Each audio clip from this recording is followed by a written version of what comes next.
Panoorin po natin itong viral video ni Mayor Leni Robredo na ibinahagi po ni Andre, isa po siyang loyalist. Pwede niyo po siyang i-follow sa FB. Siguro po kilala niyo na siya. Ito pong viral video na ito ni Mayor Leni Robredo. Marami pong natuwa dito. Isa na po ako doon. Dito po in-express ni Mayor Leni Robredo yung kanyang appreciation sa proyektong pabahay po ni PBBM. So ito na po, pakinggan po natin itong sinabi ni Mayor Leni Robredo dito. And then mamaya, bigyan din natin ng reaksyon, yung negatibong reaksyon naman ng mga DDS. Isang DDS po, nakilalang vlogger, ang nagbigay ng negatibong reaksyon dito sa appreciation na ginawa ni Mayor Leni Robredo. Talagang yung mga DDS na yan, parang nabubuhay sa sama ng loob at sa pait, no? So, pakinggan po natin si Mayor Leni Robredo. Hi guys, pakinggan nga po natin itong dating naging katunggali ni PBBM nung nakaraang 2022 elections. At ngayon naman, pakinggan po natin siya kung anong gusto niyang sabihin. Play. Nagpapasalamat tayo sa national government. Bahagi ito ng programa ng administrasyon ni President Bongbong Marcos na talagang aggressive na pabahay para sa mga walang bahay. For a very long time, hindi natin nakita na ganito ka-aggressive yung national government as far as housing is concerned. In fact, nung nakaupo ako sa HUD-C, yung problema namin halos walang budget for housing. Pero ngayon, nakikita natin na yung budget for housing na ma-maximize talaga. Ay, nako. Ang tindi, ano? Ang tindi ng irony na nangyari.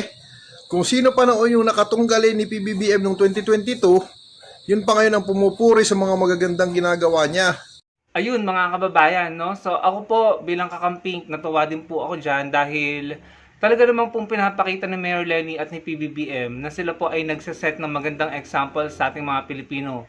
Na sila po yung trabaho, kahit po sila yung naging rival, trabaho po yung focus nila, no? Lalo na ngayon na malapit nang mag-2028, malapit na naman ang eleksyon, talaga pong sila ay hindi sumasali sa away. Para po sa akin, yun po yung nakikita ko eh. Talagang ina-appreciate nilang isa't isa, tinutulungan nilang isa't isa. Kahit pa ho sila ay naging rival sa eleksyon noong 2022. Tinutulungan ni PBBM si Mayor Leni sa Naga City.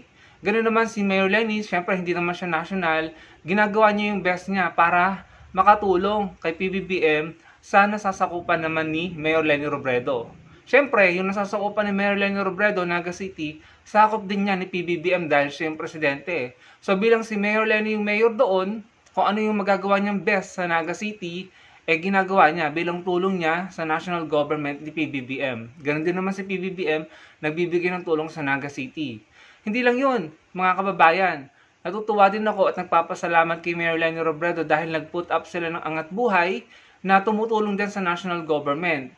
Kung hindi nyo po alam, pupuntahan nyo po yung page ng Angat Buhay, pwede nyo pong silipin. Makikita nyo, nagpapadala po sila ng tulong sa mga kababayan natin sa Mindanao.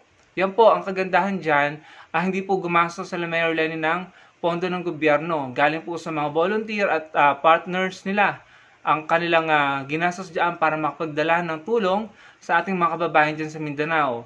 And then, kung makikita nyo sa mga pictures na yan, nagpahatid sila ng tulong sa Jensan at sa mga mas malalayong lugar na hirap po ang ating mga otoridad na magpaabot ng tulong. Pinuntahan po nila Mayor Leni at nagpaabot po sila ng malinis na tubig na mainom, pagkain sa ating mga kababayan dyan sa Mindanao.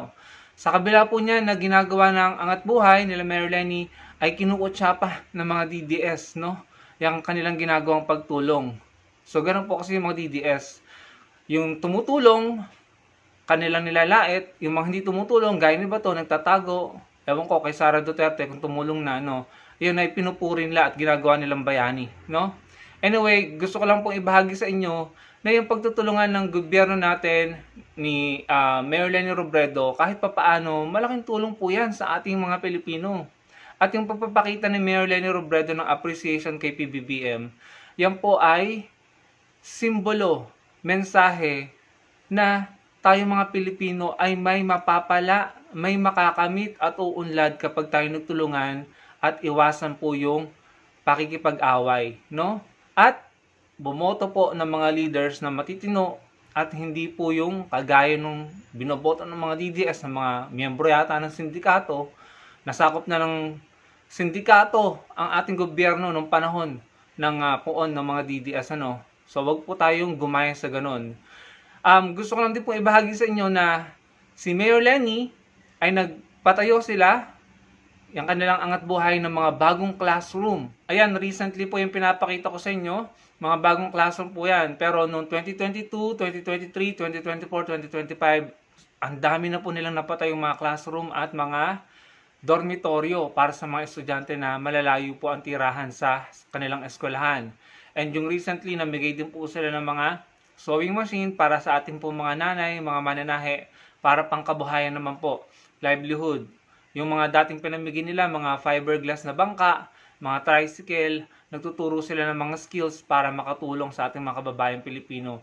Ang point ko lang po dito mga kababayan, si Mayor Lenny po, siya po yung tipo ng leader na after po ng election, wala na, tapos na lahat, magtutulungan na. And ganoon din naman si PBBM. After election, focus na sa trabaho. No? Unfortunately, si Mayor Lenny Robredo po ay hindi na po tatakbo sa national. Magpo-focus na lang po siya sa Naga and kung ano po yung maitutulong niya gamit po ang kanyang angat buhay. No? Siguro mas pinipili na lang niya ngayon yung payapang paraan ng pakikipag-ugnayan sa ating gobyerno, pakikipagtulungan sa ating gobyerno, at pagtulong sa ating mga kapwa Pilipino. No? Sa bagay, kung akong tatanungin niyo, mas okay din yun. Payapa siya, nakakagawa siya ng trabaho niya at nakakatulong pa rin siya sa mga Pilipino.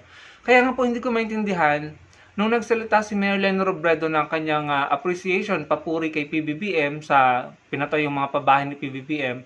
Ito pong si Sasa Rogando Sasot ay naging bitter at talagang nagkaroon po ng negatibong komento kay Mayor Lenny Robredo. At tila yata gusto pang i-credit grab yung proyekto ni PBBM. Tila ba parang gusto pang agawin at i-credit kay Duterte. Sabi niya, kung matatandaan niyo si Mayor Lenny, sabi niya masaya siya dun sa proyektong pabahay ni PBBM.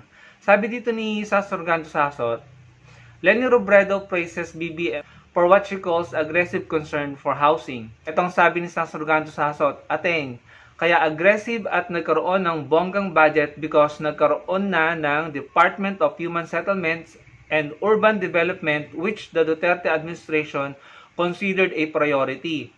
It was established in 2019.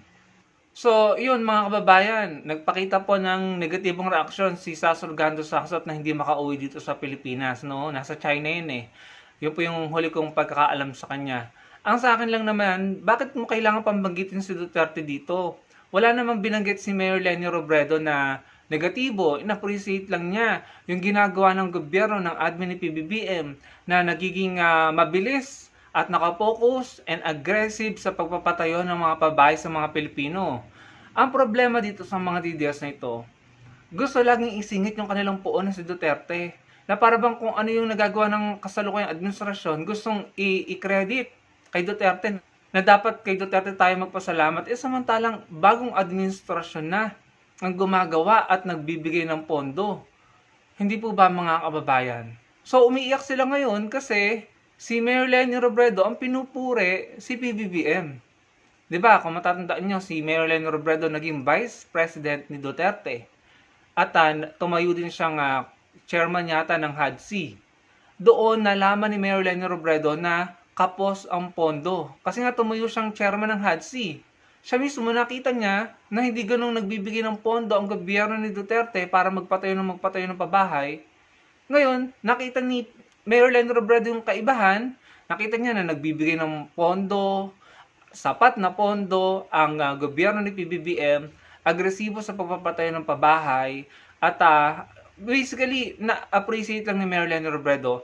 Etong si Sasa Rogando Sasot, naging ampalaya, siguro napikon, at siguro nainggit, no? Kasi nga naman si Mayor Lenny Robredo ay VP ni Duterte, pero ang mas na-appreciate or ang na-appreciate ni Mayor Lenny Robredo ay si PBBM.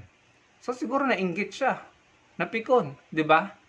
Anong gustong gawin ni Sasa Rogando Sasot? Magsinungaling si Mayor Lenny Robredo, considering na nakita ni Mayor Lenny Robredo yung katotohanan. Dahil naging HADC chairman si Mayor Lenny Robredo nung VP pa siya.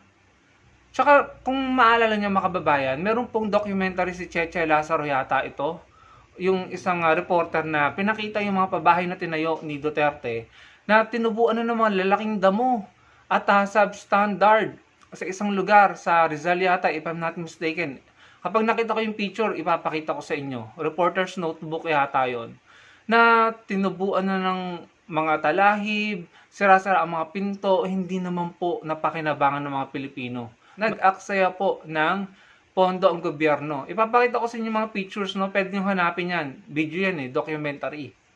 So, basically, na-appreciate ni Mayor Leni Robredo yung ginawa ni PBBM, which is campaign promise naman ni PBBM yun di ba? Yun yung narareklamo ng mga DDS. Kasi parang noong 2022, sinasabi ni PBBM, 1 million pa bahay every year, no? Ngayon, ginagawa ng admin yung pangako, no? Sabihin na natin medyo kinukulang pa rin, pero ginagawa naman niya yung best niya. Nag-express lang ng appreciation si Mayor Leni Robredo. Ayan, ang naging reaksyon ng mga DDS na pikon, nagbigay ng negatibong reaksyon, naging bitter, at gusto pang mag-credit grab. Talagang hindi po sila magiging masaya forever siguro. Wala po silang kasiyahan. Unang-una, bakit yung pinapakailaman si Mayor Leni Robredo? Nagbigay lang naman siya ng kanyang appreciation statement. Nag-express lang siya ng appreciation. Hindi na nga nakikisali si Mayor Leni Robredo sa pang-away politika ng national. Nagbigay lang ng appreciation kung ano-ano ng sinabi ng mga DDS. Isa lang po yan Isa lang po na ipinakita ko sa inyo, sandamakmak po ang mga DDS na biglang nagpulasan at na-trigger sa sinabing iyon ni Mayor Leni Robredo. Wala naman pong sinasabing masama si Mayor Leni. So, kayo na po humusga mga kababayan. No? Kung kayo po ay maniniwala pa at sasama pa dyan sa mga DDS na yan na puro kapaitan, kaampalayahan at kabitiran ang laman ng puso at puro galit, puro sama ng loob, inggit, no? At pakikipag-away, pagmumura, parang mga poon nila, saan po pupulutin ng ating bansa kung gagaya pa tayo sa kanila? Pambihira naman, wala namang sinabing masama si Mayor Leni Robredo. Nagbigay lang siya ng kanyang appreciation statement para sa proyektong pabahay ni PBBM. Talagang ginawan pa ng negatibong reaksyon ng mga DDS na ito.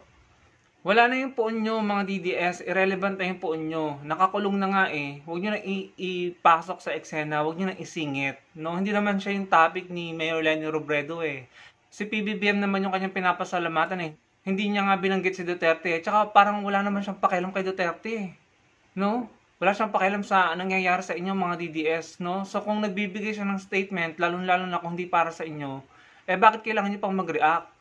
Talagang puro kayo pang-aaway, puro kayo kabitiran, at puro kayo kasamaan. Sa totoo lang. So, mga kababayan, iiwanan ko po sa inyo to.